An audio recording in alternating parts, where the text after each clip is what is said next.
श्री कृष्ण कन्हैया लाल की जय। श्री निजानंद स्वामी की जय। श्री प्राणनाथ प्यारे की जय। महामत कहे ए मोमिनो, करूं मूल स्वरूप वर्णन। मेहर करी माँ सुकने, लीजो रूह के अंतस्करण। लीजो रूह के अंतस्करण। श्री कृष्ण कन्हैया लाल की। सागर ग्रंथ का 8वां प्रकरण श्री राज्य के श्रृंगार का है। पहले एक बार श्रृंगार का वर्णन हो चुका है, तो ये दूसरा श्रृंगार है। तो दूसरे श्रृंगार का मंगलाचरण, तो कुछ चौपाइयों में मंगलाचरण है, तो 40 चौपाइयों में तो मंगलाचरण आरंभ कर रहे हैं। कहते हैं, अर्श तुम्हारा मेरा दिल है, हे धामधनी आपका धाम मेरा दिल है, वो आपका धाम है। इसलिए तुम आए करो आराम, आप उसमें आकर के विश्राम करें, हमारे हृदय में बैठ जाइए। ये कहने का तात्पर्य।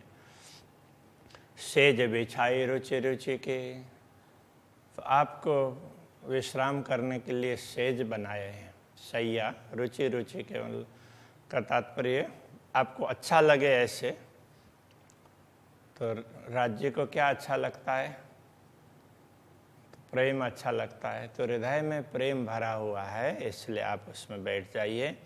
यही तुम्हारा विश्राम, आपके विश्रांति के लिए तो यही स्थान उपयुक्त है। इस शरीर में तो दूसरा कोई स्थान है ही नहीं, हृदय उपयुक्त है। अर्श कया दिल मोमिन, ब्रह्मात्माओं के हृदय को धाम कहा है। अर्श में सब विषात, परम धाम में तो सब प्रकार की सामग्री होती है। निमख न्यारी ना हो सके, रूह निश्वत हक जात। तो इसलिए निमक कहते हैं निमेष मात्र के लिए भी, पल मात्र के लिए भी। तो ब्रह्मात्मा पूर्ण ब्रह्म से दूर नहीं रहती है। रूह निश्वत हक जाता, ब्रह्मात्माओं का संबंध कैसा है? तो वो हक जात है, वो अक्षरातीत पूर्ण ब्रह्म परमात्मा की अंगना है, इसलिए वो उनसे दूर नहीं हो सकती। जब वो हृदय में बैठ जाते हैं तो धाम में जैसे सारी सामग्री है ना, तो ब्रह्मात्माओं को धाम का ही सुख प्राप्त होता है। पूर्ण ब्रह्म हृदय में बैठ जाते हैं तो सारी सामग्री उसको मिल जाती है। इश्क सुराई ले हाथ में पिलाओ आठों याम। तो धनी से प्रार्थना कर रही है धामधनी, आप प्रेम की सुराही लेकर के हमें आठों प्रहर पिलाते रहिए, प्रेम पिलाते रहिए। अपने अंगना जो अरश की ताए, दीजिए अपनो ताम। तो अपने अंगना, परमधाम की अंगना है ये आत्मा, आपकी ही अंगना है, इसलिए उसको अपना आहार दे दीजिए। ताए दीजिए अपनो ताम, ताम का अर्थ है यहाँ पर आहार। अब देखो, परमात्मा की स्तुति करते हैं, प्रार्थना करते हैं, पूजा करते हैं, ध्यान चिंतन जो भी करते हैं, तो उनमें अब आत्मा को आहार मिले, परमात्मा का प्रेम मिलता रहे, वो भाव होना चाहिए।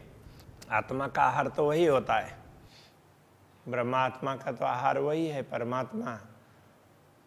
परमात्मा का प्रेम। किंतु लोग परमात्मा से दूसरी वस्तु मांगते हैं। तो इसका अर्थ क्या हुआ? उनको आत्मा का आहार ख्याल ही नहीं है, तो आत्मा की तरफ ख्याल न होने से दुनिया की वस्तु मांगते हैं। इल्म दिया आए अपना, भेजी शाहिदी अल्लाह कलाम।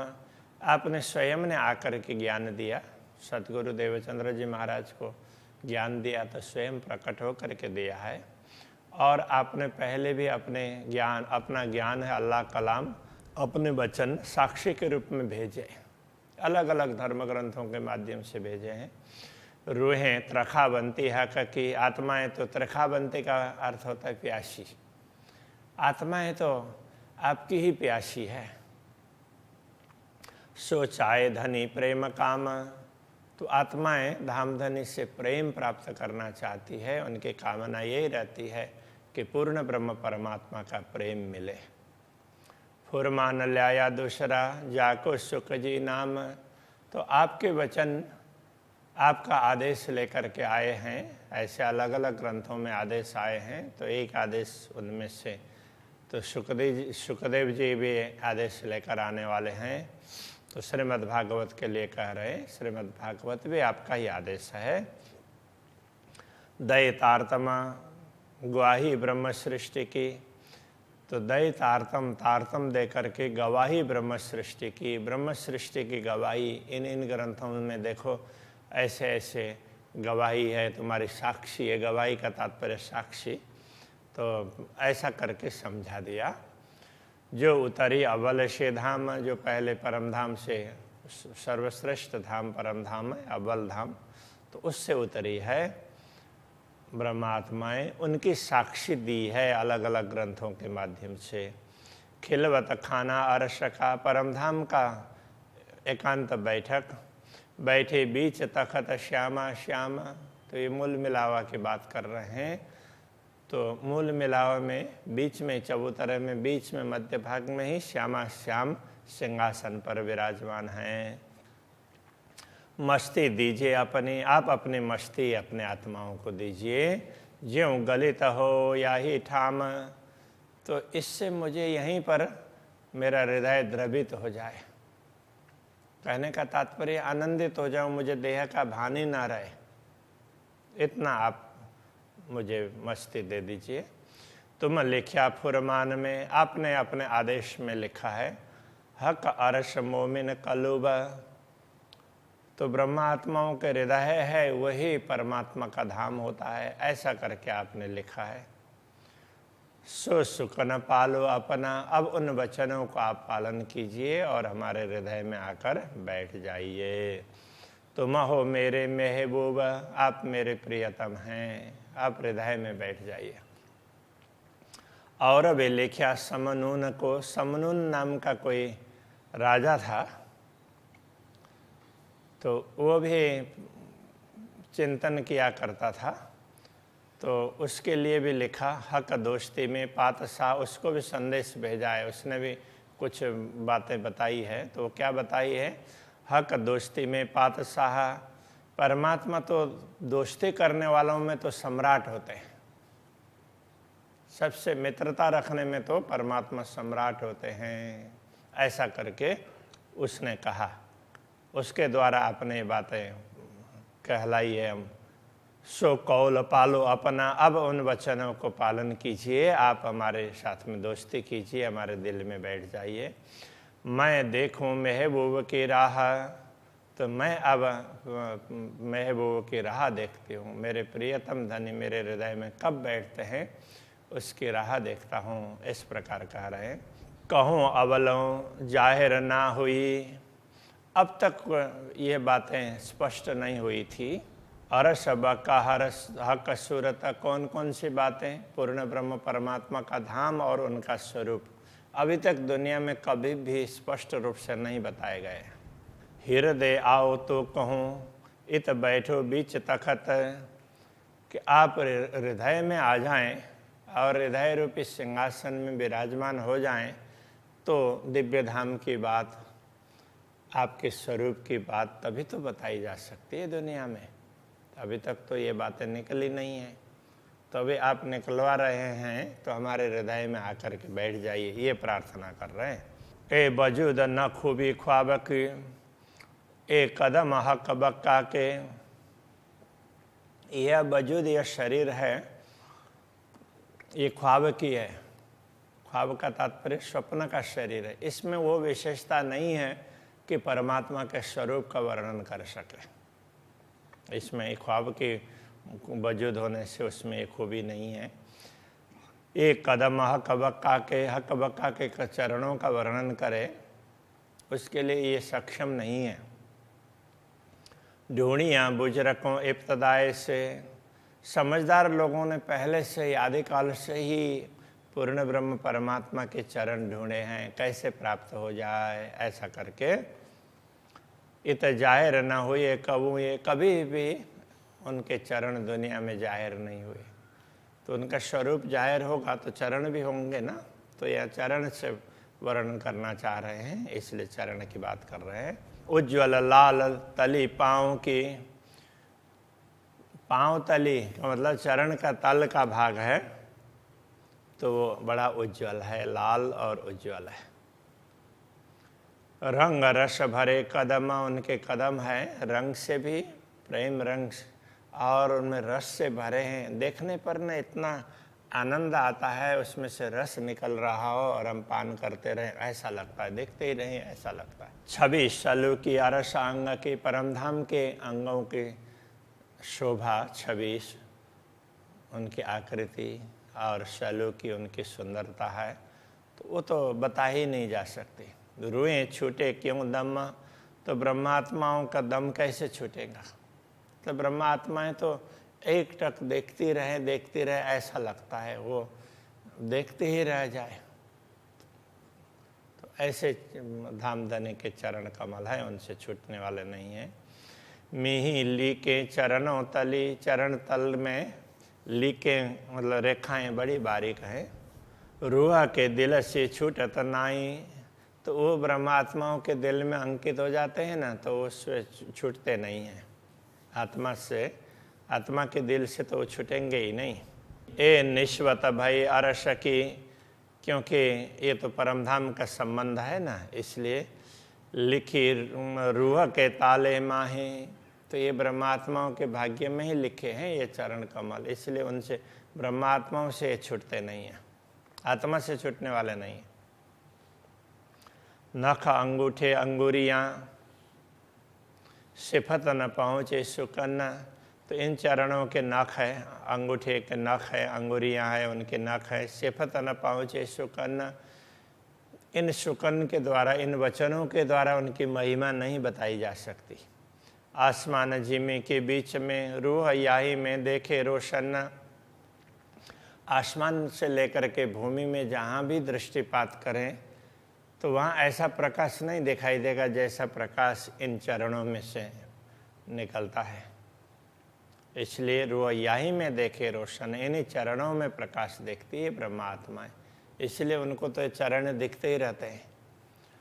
एक छोटे नख की रोशनी ऐसा तिनका नूर, तो चरण की छोटी से छोटी अंगुलियों उसका नख हो तो बहुत छोटा होता है, तो उससे जो निकलने वाला प्रकाश है, आसमान जिमी के बीच में, वो जिमी भूमि से लेकर के आसमान तक, जिमी जरे जरा भई सब सूरा, तो ऐसा लगता है कि जिधर देखो उधर ही सूर्य है, कण कण में सूर्य प्रकाशित हो रहा है ऐसा दिखता है।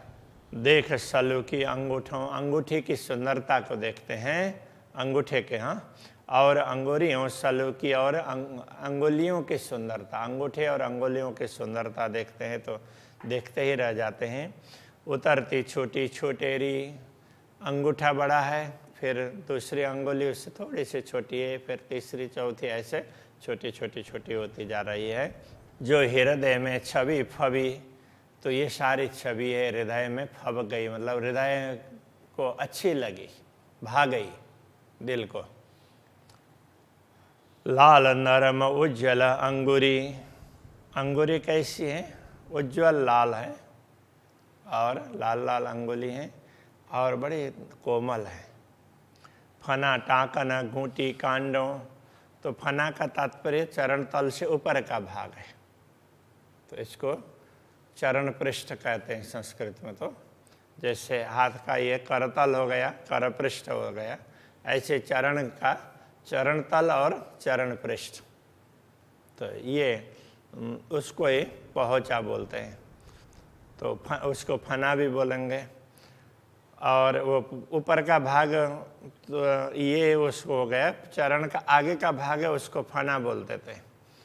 और टाकन टकनी है, घूंटी गांठ वाली जगह है, कांडा, तो तो वो जैसे हाथ में मणिबंध होता है, ऐसे पिंडुली से गांठों से ऊपर का भाग है, उसको कांडा बोलते हैं।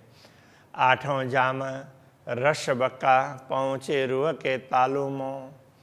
तो ऐसे सुंदर छवि को देखते हैं तो 8 याम 8 प्रहर अखंड रस प्राप्त होता रहता है, और वो रस इतना भर जाता है कि वो तालु तक पहुंच जाता है। पहुँचे रूह के तालु में, रूह के तालु तक पहुंच जाता है। पूरा जितना पीते रहेंगे उतना वो भरते हुए आता है। तो ब्रह्मात्माएं देख देख करके तृप्त होती है, कहने का ये तात्पर्य है। लाल लाके लाल एड़ियाँ पाँव तली अति उज्ज्वल। पाँव तली है, चरण तल का भाग है, बड़ा उज्ज्वल है, तो उसमें लाल लाल वो लाक है, वो गहराई का भाग है, वो भी लाल है। तो भी 2 प्रकार की गहराई होती है, एक ऐसी सीधी होती है और दूसरे तो ये इस भाग में भी, यहाँ भी गहराई होती है। तो चरण देखेंगे तो तुरंत पता चलता है कि हाँ ऐसा होता है। तो वो बड़े उज्जवल और बड़े सुंदर हैं। लाल एड़ियाँ भी लाल लाल हैं। पाँव तली होती उज्ज्वल, इस प्रकार पूरा चरण तले बड़ा सुंदर लगता है। ये पाँव वसत जिन है, यानी जिनके हृदय में ये चरण बैठते हैं, सोई आशिक दिल, वही ब्रह्मात्माओं का हृदय माना जाएगा। बसत खुशहाले नरमाई आसमान लग रोशन। तो इनमें जो नरमाई कोमलता होती है, और वसत सुखाले नरमाई, तो इसमें कोमलता और उज्ज्वलता, तो उसके सुखाले को उसको उज्ज्वलता ही कहना पड़ेगा। आसमान अलग रोशन, तो उनका प्रकाश से पूरे आसमान तक पहुंच जाता है। ये पाँव प्यारे मासूक के जो कोई आशिक मोमिन। तो ये पाँव है, ये चरण है, मासूक के प्यारे प्रियतम के हैं। जो कोई आशिक मोमिन, जो ब्रह्मात्माएं अनुरागिणी होंगी, तो उनको लगेगा ये तो हमारे धामधनी के चरण हैं, ऐसा लगेगा। आशिक वसत अरस तले, ऐसे अनुरागिणी आत्माएं धाम में रहती हैं, परम धाम में इन्हीं चरणों के तले रहती है। या वश्य अरस के माँ, या तो परम धाम में कहीं भी इधर उधर घूमती है, वो भी परम धाम में ही, और या चरणों में आकर के बैठ जाती है। तो ऐसा ही होता है। ब्रह्मात्मा अधिकांश समय तो राज्य के चरणों में बैठती है, बाकी थोड़े समय इधर उधर होती है। ए खुशबोए मस्ती अरस के निषदे न पीवे ताही। ये खुशबोए का तात्पर्य सुगंधी, और ये मस्ती परम धाम की ही है, और उसी को निष्दिन पीवे ताही, उसी को निष्दिन पीती रहती है, ब्रह्मात्माएं पान करती रहती है। सुंदर शालू की छवि शोभित, अक्षरातीत धामधनी के चरणों की छवि है, ये बड़ी सुंदर है और शोभा देने वाली है। रंग रस प्यार भरे और प्रेम रस से भरी हुई है। सोई मोमिन अरस दिल, जिन इन हक के कदम धरे। ब्रह्म आत्मा वही धाम हृदय वाली है, धाम हृदय कहलाती है, जिनके हृदय में धामधनी ने इन चरणों को रख दिया है। ए सुख देता अरस के कोई नहीं निमुनाइन। तो ये परम धाम के सुख धामधनी दे रहे हैं, कोई नहीं निमुनाइन। तो उनके उपमा दूसरा कोई उपमा नहीं है। ए सुख जाने अरवा अरस की निश्वतः कसों जिन। तो इस सुख को तो परम धाम की आत्मा ही जानती है। निश्वतः कसों जिन, जिनका निश्वत है पूर्ण ब्रह्म परमात्मा से जिनका संबंध है, वो ब्रह्मात्माएं इस सुख को जानती है। रूहें इश्क मागे धनी पे, रूहें इश्क मागे धनी पे, पकड़ धनी के कदम। ब्रह्मात्माओं ने इन्हीं चरणों को पकड़ करके धामधनी से प्रेम मांगा है। जो छोड़े इन कदम को ताए क्यों कहे आशिक कसम। जो इन चरणों को छोड़ देते हैं, इनको हृदय में धारण नहीं करती है, तो उन आत्माओं को पूर्ण ब्रह्म परमात्मा के आशिक अथवा अनुरागिणी कैसे कह सकते हैं। नरम तली लाज लाल उज्ज्वल, आशिक यही जीवन। चरण तल है वो बड़े ही नरम है, कोमल हैं, लाल हैं, उज्जवल हैं। तो आशिक का यही जीवन, आशिक के जीवन यही है। धनी जिन्हें छुड़ाइयो कदम है धाम धनी, इन कदमों को हमारे से मत छुड़ाएं। जाहिर या बातन, जाहिर रूप में या आंतरिक रूप में, प्रत्यक्ष भी देखते रहें और इनका गुण भी हमें मिलता रहे। प्यारे कदम राखो छाती मिने, हे प्रियतम धनी, हे प्रियतम धनी, आपके प्यारे कदमों को मैं अपने दिल में धारण करती हूँ। राखूँ मतलब रखती हूँ, दिल में धारण करती हूँ। और आँखों राखों नयनों पर, और अपने आँखों में भी धारण करती हूँ। सिर ऊपर लिए फिरूँ, इनको सिर पर लेकर के मैं चलूँ, ऐसा लगता है। बैठो दिल को अरश कर, आप मेरे दिल को धाम बना करके बैठ जाइए, तो बस मुझे तो रोम रोम में आपके चरण देखने लग जाएंगे, ये कहना चाह रही है। तखत धरिया के दिल में, धाम धनी ने ब्रह्मात्मा के हृदय में, हृदय को सिंहासन बनाया, उसमें सिंहासन रखा। राखों दिल के बीच नयनन, अब धाम धनी को अपने दिल के आँखों में रखते हैं। तीन नयनों बीच नयना रूह के, उन नयनों के बीच में भी जो आत्मा के, रूह के, आत्मा की आँखें, उनमें रखते हैं। राखों तीन नयनों बीच तारन, आत्मा की आँखों के भी जो तारे हैं ना, तो आँखों की पुतली उसमें रखते हैं। तो मैं धाम धनी को तो इतना छिपा करके रखूं। तीन तारों बीच जो पुतली, उन तारों के बीच में भी जो पुतली का भाग है वो तो और भी सूक्ष्म है। तीन पुतलियों के नयनों माहें, उनकी भी यदि आँखें होती हो तो उसके अंदर धाम धनी के स्वरूप को रखते हैं, उनके चरणों को। राखों तीन नयनों बीच छिपाए के, उन आँखों के बीच छिपा करके रखूं, कहूँ जाने न देऊँ कहीं, और कहीं उनमें से बाहर निकलने ही ना दो। कहने का तात्पर्य इस तरह से उनके चरणों के दर्शन करते रहे। जैसे कोई कीमती चीज़ होती है तो कैसे रखते हैं, तो दरवाजे में भी ताला होता है, उसके बाद में वो अलमारी होगी उसमें भी ताला, उसके अंदर भी दूसरा वो खाना होगा तो उसके अंदर भी, और अंदर के अंदर होता है ना, छिपा करके रखते हैं। तो इस प्रकार से धामधनी के ये चरण हैं, ये तो बड़े ही मूल्यवान हैं, तो उनको इस तरह से छिपा करके रखते हैं, कहीं जाने ही नहीं देते हैं, कोई चुरा करके ना ले जाए। जाते चरण जुदे होए, जिनसे ये चरण दूर हो जाते हैं, सो आशिक खोले क्यों नैना, वो ब्रह्मात्मा अपने चरणों को कैसे खोल सकती है। ए नयन कायम नूर जमाल के, जासों आशिक पावे सुख चैन, ये नयन भी पूर्ण ब्रह्म परमात्मा के ही दिए हुए हैं। जासों आशिक पावे सुख चैन, तो जिससे ब्रह्मात्माओं को सुख और चैन प्राप्त होता है। एक अंग छोड़े दूसरे अंग को क्यों आशिक लेने जाए, एक अंग को छोड़ करके दूसरे अंग को देखने में आशिक क्यों जाती है, नहीं जाएगी, उसको तो उसी में आनंद है। एक कदम छोड़े मासूक के, सो आशिक क्यों कहलाए, इन धामधनी के चरणों को जो छोड़ दे वो आशिक कैसे कहलाएगी। एक रूह लगी एक अंग को, सो क्यों पकड़े अंग दोए, एक आत्मा तो एक ही अंग को पकड़ करके रहेगी ना, तो दो अंग को तो ग्रहण ही नहीं कर पाती है। मासूक अंग दो बराबर, क्यों छोड़े पकड़े अंग सोए, धामधनी और उनके अंग दोनों बराबर ही है, इसलिए एक अंग को देख रही है और उसको धारण किया है तो पूर्ण ब्रह्म परमात्मा को धारण किया है, ऐसा उनको लगता है। इसलिए कि जिन चरणों को हृदय में स्थापित किया उनको क्यों छोड़ेंगे, क्यों छोड़े पकड़े अंग सोए।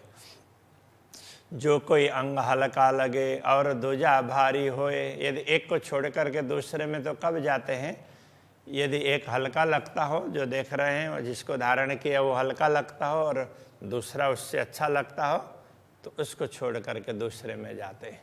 जैसे किसी को बोला तो देखो ये, जैसे बच्चों को कुछ चीज़ दे दी, एक एक लेना है तो एक एक ले लिया, तो उसके बाद में बोलें कि देखो तुम्हें इसमें से ये रख करके दूसरा और अच्छा लेना हो तो ले सकते हो, तो बदलना हो तो बदल सकते हो। बोलेंगे तो इससे अच्छा कौन सा है, तो वो देखने लगेंगे। तो अब धामधनी के अंगों में तो ऐसा होता ही नहीं है, तो हल्का लगता ही नहीं है। तो एक अंग छोड़ दूजा ले वही, पर आशिक न हल्का कोई। तभी एक हल्का और दूसरा भारी हो, तभी एक को छोड़ करके दूसरा ले सकते हैं। पर आशिक न हल्का कोई, आशिक आत्मा के लिए तो कोई हल्का लगता ही नहीं है। श्री कृष्ण कन्हैया लाल की जय।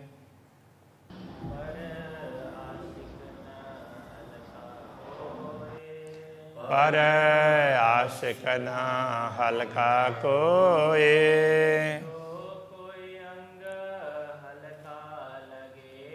जो कोई अंग हल्का लगे,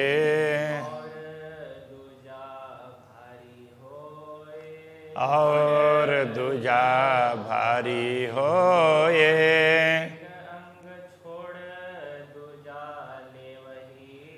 एक अंग छोड़ दूजा ले वही,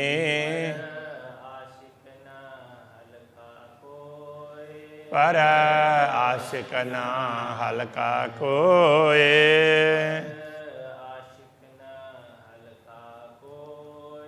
पर आशिक न हल्का कोई।